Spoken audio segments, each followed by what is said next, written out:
आलसी block free fire में चलो दिखाओ तनी बिहार के जलवा। आलसी ब्लॉक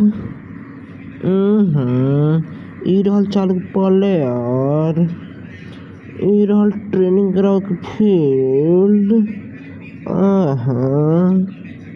यही के साथ बन रहा आदमी।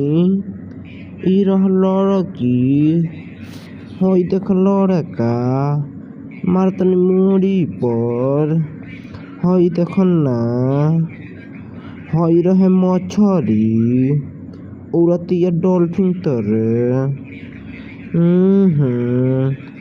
हई उतर गईल, ई उड़ता गुबुर गुबुर। हऊ देख 4 गो बांदा। ई